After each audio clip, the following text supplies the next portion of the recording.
O my people, hear my teaching, listen to the words of my mouth. I will open my mouth in parables, I will utter hidden things, things from of old.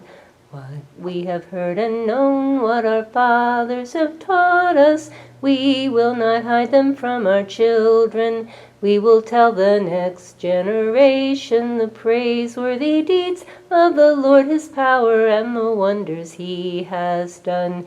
He decreed statutes for Jacob and established the law in Israel, which he commanded our forefathers to teach their children, so the next generation would know them, even the children yet to be born, and they in turn would tell their children.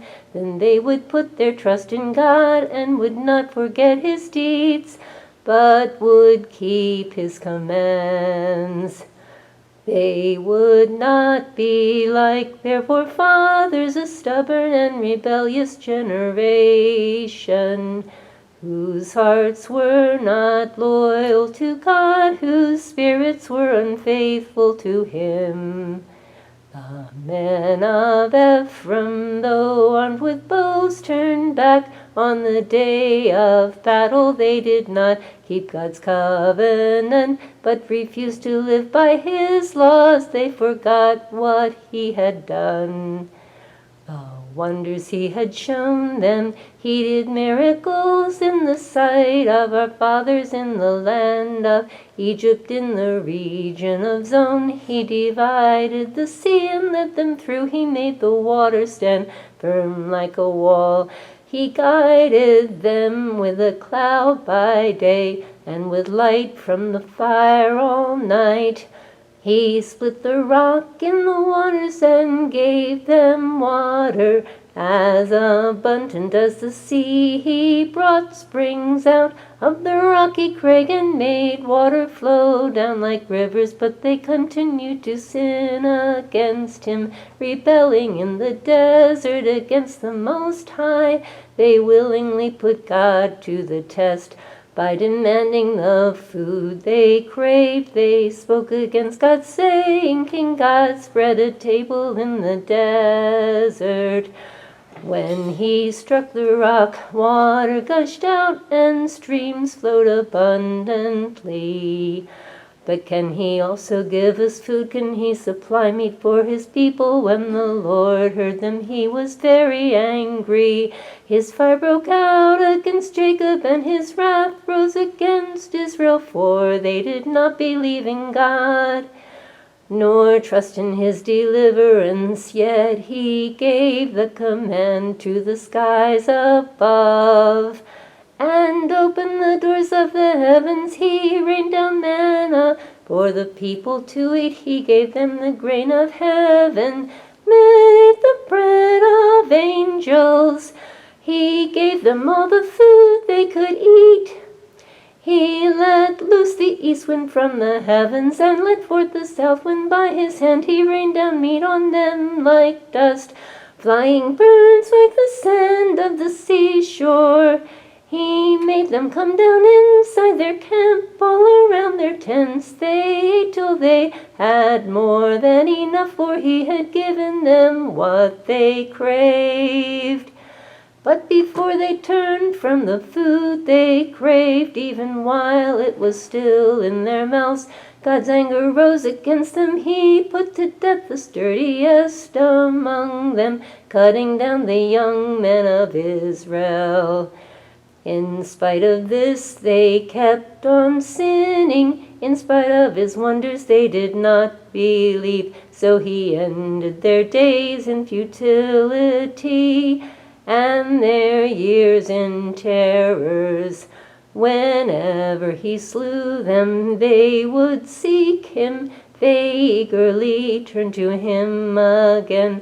They remembered that God was their rock, that God Most High was their Redeemer, but then they would slander him with their mouths, lying to him with their tongues. Their hearts were not loyal to him.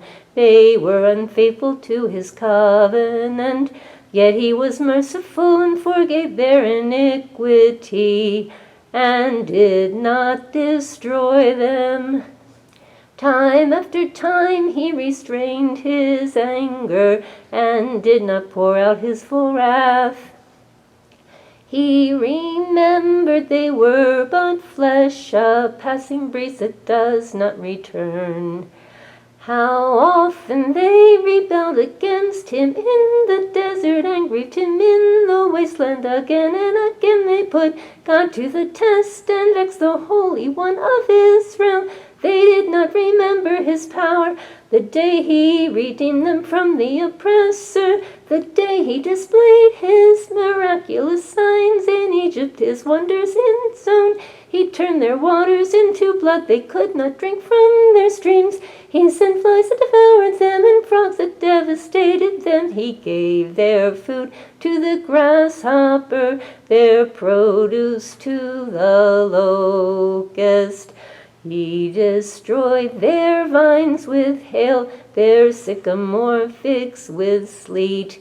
He gave over their cattle to the hail, their livestock to bolts of lightning. He unleashed against them his hot anger, his wrath, indignation, and hostility, a band of destroying angels.